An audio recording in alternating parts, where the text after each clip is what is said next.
ನಮಸ್ಕಾರ ಸ್ನೇಹಿತರೆ, ಎಲ್ರಿಗೂ ಸ್ವಾಗತ ರಹಸ್ಯ ರಾತ್ರಿಗೆ. ಹೇಗಿದ್ದೀರಾ? ಎಲ್ಲರೂ ಚೆನ್ನಾಗಿದ್ದೀರಾ ಅಂತ ಅಂದ್ಕೊಂಡಿದ್ದೀನಿ. ನಾನು ಕೂಡ ಚೆನ್ನಾಗಿದ್ದೀನಿ ಅಂತ ಹೇಳ ಅಥವಾ ಏನು ಹೇಳೋ ಗೊತ್ತಾಗ್ತಿಲ್ಲ. ಯಾಕಂದರೆ ನಾನು first time face cam video ಮಾಡ್ತಾ ಇರೋದು. ನಾನು ಜಾಸ್ತಿ ವಾಯ್ಸ್ ಓವರ್ ಮಾಡ್ತಿದ್ದೆ, ಆದರೆ ಯೂಟ್ಯೂಬ್ ಅವ್ರಿಗೆ ನನ್ನ ವಾಯ್ಸು ರೊಬೋಟಿಕ್ ಆಗಿ ಕಾಣಿಸುತ್ತೆ ಅಂತ ಕಾಣುತ್ತೆ. ಅದಕ್ಕೆ ಏನೇನೋ ವಾರ್ನಿಂಗ್ಗಳೆಲ್ಲ ಕಳಿಸ್ತಾರೆ. ನನಗೆ ಒಂದು ರೀತಿ ಡಿಮೋಟಿವೇಟ್ ಆಗೋಯ್ತು, ಮಾಡೋದೇ ಬೇಡ ಇನ್ಮೇಲೆ ವಿಡಿಯೋನ ಅಂತ ಅಂದ್ಕೊಂಡೆ. ಬಟ್ ಇರಲಿ, ಕೊನೆಯ ಸಮಯ ಅಥವಾ ಕೊನೆಯ ಒಂದು ಟ್ರೈ ಮಾಡೋಣ ಅಂತ ನಿಮಗೋಸ್ಕರ ಇದೊಂದು ವಿಡಿಯೋ ಮಾಡ್ತಾಯಿದ್ದೀನಿ. ನಾನು ಮೊದಲನೇ ವಿಡಿಯೋ ಯಾವ್ದು ಮಾಡಲಿ ಅಂತ ಯೋಚನೆ ಮಾಡಬೇಕಾದ್ರೆ ಯಾಕೊಂದು ರಿಯಲ್ ಸ್ಟೋರಿ ಮಾಡಬಾರ್ದು ಅಂತ ಅನ್ನಿಸ್ತು. ಅದರಲ್ಲೂ ನಾನು ರೀಸೆಂಟಾಗಿ ದಿ ಗೌರವ್ ತಿವಾರೀಸ್ ಮಿಸ್ಟ್ರಿ ಅಂತ ಅಮೆಝಾನ್ ಪ್ರೈಮಲ್ಲಿ ಒಂದು ವಿಡಿಯೋ ನೋಡ್ತಾ ಇದ್ದೆ, ಅಥವಾ ಟಿ ವಿ ಸೀರೀಸ್ ನೋಡ್ತಾ ಇದ್ದೆ. ಗೌರವ್ ತಿವಾರಿ ನಿಮಗೆಲ್ಲ ಗೊತ್ತಿರಲೇಬೇಕು, ಇಂಡಿಯಾದ ನಂಬರ್ 1 ಫಸ್ಟ್ ಪ್ಯಾರಾನಾರ್ಮಲ್ ಇನ್ವೆಸ್ಟಿಗೇಟರ್. ಅವ್ರು ಮಾಡಿದಂಥ 3000 ಇನ್ವೆಸ್ಟಿಗೇಷನ್ಸ್ಗಳಲ್ಲಿ ಈ ಕೇಸ್ ಕೂಡ ಒಂದು. ತುಂಬ ಇಂಟ್ರೆಸ್ಟಿಂಗ್ ಆಗಿದೆ, ತುಂಬ ಚೆನ್ನಾಗಿದೆ. ಸ್ಟೋರಿ ಕೇಳಿ, ಇದೊಂದು ರಿಯಲ್ ಸ್ಟೋರಿ. ಇಷ್ಟ ಆದರೆ ಲೈಕ್ ಕೊಡಿ, ನಿಮ್ಮ ಸಪೋರ್ಟ್ ಹೀಗೆ ಇರಲಿ. ಏನಾಗುತ್ತೋ ಗೊತ್ತಿಲ್ಲ, ನನ್ನ ಮುಂದೆ ವಿಡಿಯೋಸ್ ಇದೇ ರೀತಿ ಮಾಡ್ತೀನೋ ಅಥವಾ ನನ್ನ ಚಾನಲ್ಗೆ ಏನಾಗುತ್ತೆ ಅಂತ ನನಗೆ ಗೊತ್ತಿಲ್ಲ, ಬಟ್ ನನ್ನ ಪ್ರಯತ್ನ ಇರುತ್ತೆ. ಸಖತ್ ಗೋಳಿಕತಾರೆ, ನಮ್ಮನ್ನ ತುಂಬ ಗೋಳಿಕಿದ್ದಾರೆ. ಬನ್ನಿ ಹಾಗಾದರೆ ತಡ ಮಾಡದೆ ಕತೆ ಶುರು ಮಾಡೋಣ. ಈ ಕತೆ ನಡೆದಿರೋದು ನಾಗ್ಪುರಿನ ಒಂದು ಸ್ಕೂಲ್ನ ಹಾಸ್ಟೆಲ್ನಲ್ಲಿ ಅಂತಂದರೆ ಒಂದು ಗರ್ಲ್ಸ್ ಸ್ಕೂಲಲ್ಲಿ. ಆಬ್ವಿಯಸ್ಲಿ ಒಂದು ಸ್ಕೂಲ್ ಅಂತಂದರೆ ಸ್ಪೋರ್ಟ್ಸ್ ಟೀಮ್ ಇರುತ್ತೆ, ಹಾಸ್ಟೆಲ್ ಇರುತ್ತೆ, ಅಂಥದ್ದೇ ಆದ ಒಂದು. ಈ ವಿಡಿಯೋದಲ್ಲಿ ನಾನು ಎಲ್ಲ ರಿಯಲ್ ನೇಮ್ಸ್ ತೊಗೊತಾ ಇಲ್ಲ, ರಿಯಲ್ ಸ್ಕೂಲ್ ಹೆಸರು ತೊಗೊತಾ ಇಲ್ಲ, ಕಾರಣಾಂತರಗಳಿಂದ ಹೆಸರು ಚೇಂಜ್ ಮಾಡ್ತಾ ಇದ್ದೀನಿ. ನಾಗ್ಪುರಲ್ಲಿದ್ದಂಥ ಒಂದು ಸ್ಕೂಲು, ಅಲ್ಲಿದ್ದಂಥ ಗರ್ಲ್ಸ್ ಸ್ಕೂಲು, ಅವ್ರದಲ್ಲಿ ಒಂದು ಬಾಸ್ಕೆಟ್ಬಾಲ್ ಟೀಮ್ ಇರುತ್ತೆ. ತುಂಬ ಚೆನ್ನಾಗಿ ಓದ್ತಿದ್ದಂಥ ಹುಡುಗಿರು, ಹೆಣ್ಮಕ್ಳು, ಸ್ಪೋರ್ಟ್ಸಲ್ಲೂ ತುಂಬಾ ಇಂಟ್ರೆಸ್ಟ್ ಇರುತ್ತೆ, ತುಂಬ ಚೆನ್ನಾಗಿ ಸ್ಪೋರ್ಟ್ಸು ಆಡ್ತಾ ಇರ್ತಾರೆ. ಅದೇ ಸ್ಕೂಲ್ ಹಾಸ್ಟೆಲಲ್ಲೇ ಉಳ್ಕೊಂಡು ಪ್ರಾಕ್ಟೀಸ್ ಮಾಡ್ತಾ ಇರ್ತಾರೆ, ಓದ್ತಾ ಇರ್ತಾರೆ. ಒಂದು ರೀತಿ ಬ್ರೈಟ್ ಸ್ಟೂಡೆಂಟ್ಸ್ ಅಂತ ಹೇಳ್ಬೋದು. ಒಂದು ಸರ್ತಿ ಒಂದು ಟೂರ್ನಮೆಂಟ್ಗೆ ಅಂತ ಲೋನಾವಾಲಾ ಹತ್ರ ಬಂದಿರ್ತಾರೆ. ಲೋನಾವಾಲಾ ಒಂದು ಮುಂಬೈ ಹತ್ತಿರ ಇರೋವಂಥದ್ದು. ಹೇಗೆ ಅಂತಂದರೆ, ನಮ್ಮ ಬೆಂಗಳೂರು ನಂದಿ ಬೆಟ್ಟ ಯಾವ ಡಿಸ್ಟೆನ್ಸಲ್ಲಿದೆಯೋ, ಮುಂಬೈಯಿಂದ ಲೋನಾವಾಲಾ ಅದೇ ಡಿಸ್ಟೆನ್ಸಲ್ಲಿದೆ. ಹಾಗೂ ನಾಗ್ಪುರಿಂದ ಲೋನಾವಾಲಾಗೆ ಬರಬೇಕಂದ್ರೆ ಸೀನ್ರಿ ತುಂಬ ಚೆನ್ನಾಗಿದೆ, ತುಂಬ ಗ್ರೀನ್ರಿ, ಮೌಂಟೇನ್ಸು.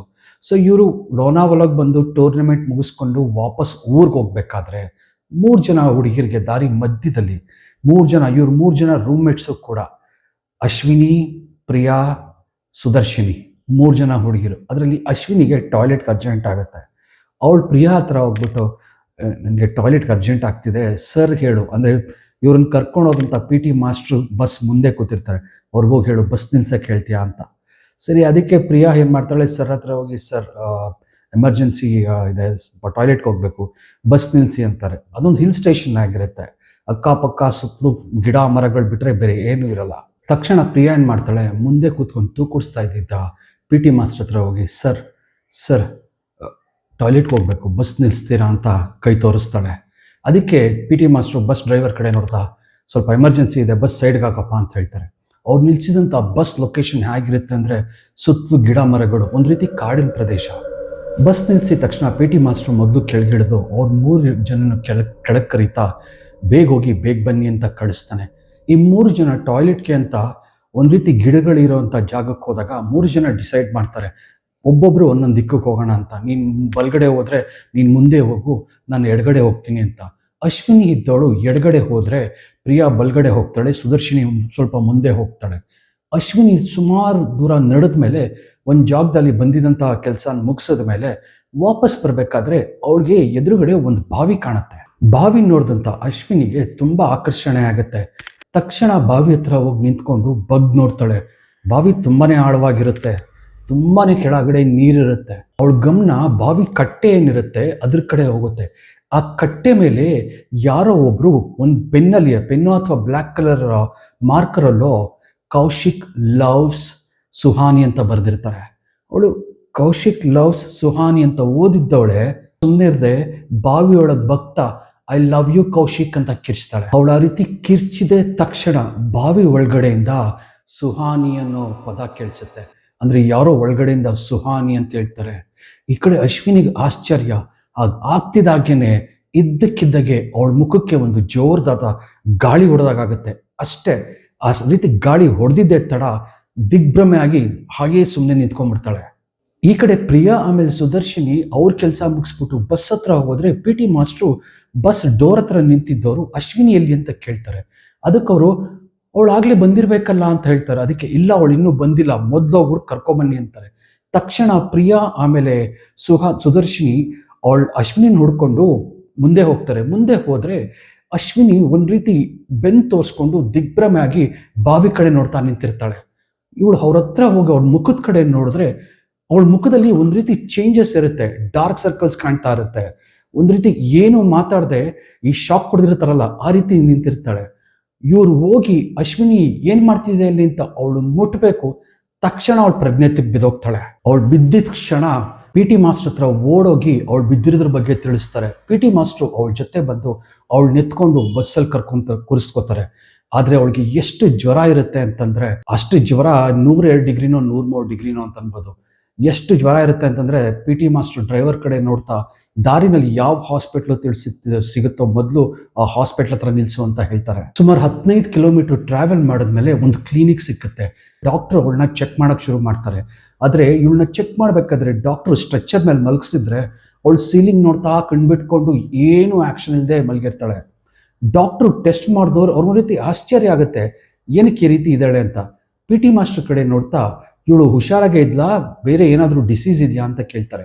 ಅದಕ್ಕೆ ಪಿ ಟಿ ಮಾಸ್ಟ್ರು ಎಂಥದ್ದು ಇಲ್ಲ, ಇವಳೊಬ್ಳು ಸ್ಪೋರ್ಟ್ಸ್ ಮೆನ್, ತುಂಬ ಸ್ಟ್ರಾಂಗ್ ಆಗಿದ್ಲು, ಚೆನ್ನಾಗಿದ್ಲು, ಆದರೆ ಏನಕ್ಕೂ ಗೊತ್ತಿಲ್ಲ, ಈಗ ಒಂದು ಅರ್ಧ ಗಂಟೆಯಿಂದ ಈ ರೀತಿ ಆಗಿದೆ ಅಂತ ಹೇಳ್ತಾರೆ. ಸಿಕ್ಕಾಪಟ್ಟೆ ಜ್ವರ ಇರುತ್ತೆ. ಡಾಕ್ಟ್ರು ಆಯಿತು ಒಂದು ಇಂಜೆಕ್ಷನ್ ಕೊಡ್ತೀನಿ ಸರಿ ಹೋಗುತ್ತೆ ಅಂತ ಒಂದು ಇಂಜೆಕ್ಷನ್ ಕೊಡ್ತಾರೆ. ಡಾಕ್ಟರ್ ಇಂಜೆಕ್ಷನ್ ಕೊಟ್ಟಾದ್ಮೇಲೆ ಸ್ವಲ್ಪ ಒಂದು ರೀತಿ ನಿದ್ದೆ ಬಂದಂಗೆ ಆಗುತ್ತೆ ಅಶ್ವಿನಿಗೆ. ಅವಳನ್ನ 3 ಗಂಟೆ ಪ್ರಯಾಣ ಆದಮೇಲೆ ಬಸ್ಸಿಂದ ಹಾಸ್ಟೆಲ್ಗೆ ಕರ್ಕೊಂಡ್ಬರ್ತಾರೆ. ಹಾಸ್ಟೆಲ್ಗೆ ಬರೋಷ್ಟರಲ್ಲಿ ಅವಳಿಗೆ ಸ್ವಲ್ಪ ಜ್ಞಾನನೂ ಬರುತ್ತೆ, ನಡೆಯೋಷ್ಟು ಕೆಪಾಸಿಟಿನೂ ಇರುತ್ತೆ. ಸುದರ್ಶಿನಿ ಹಾಗೂ ಪ್ರಿಯುನ್ ಜೊತೆ ಹಾಸ್ಟೆಲ್ ರೂಮ್ ಒಳಗೆ ಹೋಗ್ತಾಳೆ. ರೂಮ್ ಒಳಗೆ ಹೋಗ್ತಿದ್ದವಳೆ ಹಾಸಿಗೆ ಮೇಲೆ ಮಲ್ಕೊತಾಳೆ. ಮಲ್ಕೊಂಡಿದ್ದು ನೋಡಿ ಪ್ರಿಯಾ ಆಮೇಲೆ ಸುದರ್ಶಿನಿ ಸುಸ್ತಾಗಿದೆಯಲ್ಲ ಮಲ್ಕೊಳ್ಳಿ ಅಂತ, ಅಶ್ವಿನಿ ನೀನು ಮಲ್ಕೊಂಡಿರು, ನಾವು ಕ್ಯಾಂಟೀನ್ಗೆ ಹೋಗಿ ಊಟ ಮಾಡ್ಕೊಂಡು ಬರ್ತೀವಿ ಅಂತಾರೆ. ಅವಳನ್ನು ಕೂಡ ಕರೀತಾರೆ, ಬರ್ತೀಯ ಊಟಕ್ಕೆ ಅಂತ. ಆದರೆ ಅವಳು ಅದಕ್ಕೆ ಏನೂ ರೆಸ್ಪಾನ್ಸ್ ಕೊಡಲ್ಲ. ಸರಿ ಮಲ್ಕೊಳ್ಳಿ ಅಂತ ಪ್ರಿಯಾ ಆಮೇಲೆ ಸುದರ್ಶಿನಿ ಏನು ಮಾಡ್ತಾರೆ, ಕ್ಯಾಂಟೀನ್ಗೆ ಹೋಗ್ಬಿಟ್ಟು ಊಟ ಮಾಡೋಕ್ಕೆ ಶುರು ಮಾಡ್ತಾರೆ. ಕ್ಯಾಂಟೀನ್ಗಳಲ್ಲಿ ಸಾಮಾನ್ಯ ಇವಾಗ ಏನು ಅಂತಂದರೆ ಬಫೆ ಥರ ಇಟ್ಟಿರ್ತಾರೆ. ಅಂದರೆ ಸ್ಟೂಡೆಂಟ್ಸ್ಗಳೇ ಬಡಿಸ್ಕೋಬೇಕು, ಚಪಾತಿ ಅನ್ನ ಸಾರು ಪಲ್ಯ ಏನು ಬೇಕೋ ನಿಮ್ಮ ತಟ್ಟೆಗೆ ಹಾಕ್ಕೊಂಡು ಹೋಗಿ ನೀವು ಟೇಬಲ್ ಮೇಲೆ ಕೂತ್ಕೊಂಡು ತಿನ್ನಬೇಕು. ಹೀಗೆ ಪ್ರಿಯಾ ಆಮೇಲೆ ಸುದರ್ಶಿನಿ ಹೋಗಿ ಊಟ ಬಡಿಸ್ಕೊಂಡು ಊಟ ಮಾಡ್ತಾ ಇದ್ರೆ ಇದ್ದಕ್ಕಿದ್ದಾಗೆ ಅಶ್ವಿನಿ ಕ್ಯಾಂಟೀನ್ಗೆ ಎಂಟ್ರಿ ಕೊಡ್ತಾಳೆ.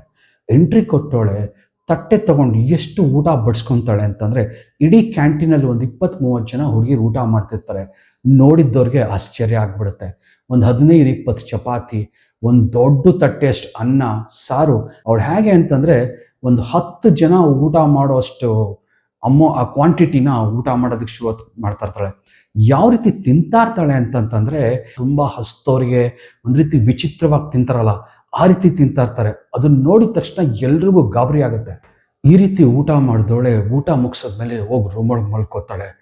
ಪ್ರಿಯನ್ಗೆ ಸುದರ್ಶನಿಗೆ ತುಂಬಾ ಭಯ, ಏನು ಇವಳು ಏನಾದರೂ ಹುಚ್ಚೇನಾದರೂ ಹಿಡಿತಾ ಅಂತ.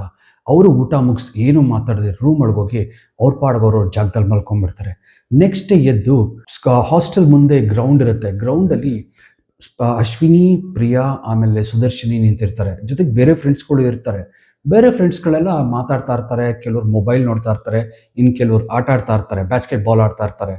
ಇದ್ದಕ್ಕಿದ್ದಕ್ಕೆ ನಿಂತ್ಕೊಂಡಿದ್ದ ಅಶ್ವಿನಿ ಒಂದು ರೀತಿ ವಿಚಿತ್ರ ವಾಯ್ಸಲ್ಲಿ ಮಾತಾಡೋದಕ್ಕೆ ಶುರು ಮಾಡ್ತಾಳೆ. ಹೇಗೆ ಅಂತಂದರೆ ಒಂದು ರೀತಿ ಗಂಡಸ್ ಮಾತಾಡೋ ರೀತಿ. ಪ್ರಿಯನ್ಗೆ ಇದನ್ನ ನೋಡಿದ ತಕ್ಷಣ ಏನಕ್ಕೆ ಏನೇನೋ ಮಾತಾಡ್ತಾ ಇದೆಯಲ್ಲ ಏನಾಯ್ತು ಅಂತ ಕೇಳಬೇಕು ಅಷ್ಟರಲ್ಲೇ ಚೆನ್ನಾಗಿ ವಾಂತಿ ಮಾಡೋದಕ್ಕೆ ಶುರು ಮಾಡ್ತಾಳೆ. ಅಂದರೆ ರಾತ್ರಿ ಏನೇನು ತಿಂದಿಲ್ಲೋ ಅದಷ್ಟು ಬೆಳಗ್ಗೆ ಕಕ್ತಾಳೆ. ಜೊತೆಗೆ ಅವಳು ಕಕ್ಕಿದ ತಕ್ಷಣ ಎಂಥ ಕೆಟ್ಟು ವಾಸನೆ ಬರುತ್ತೆ ಅಂತಂದರೆ ಅಕ್ಕಪಕ್ಕದವರೆಲ್ಲ ಏನು ತಿಂದಿದ್ಲು ರಾತ್ರಿ ಇಷ್ಟು ದುರ್ವಾಸನೆ ಬರ್ತಿದೆಯಲ್ಲ ಅಂತ ಒಂದು ರೀತಿ ಅವ್ರ ಕೈಲಿ ತಡ್ಕೊಳಕ್ಕಾಗಲ್ಲ.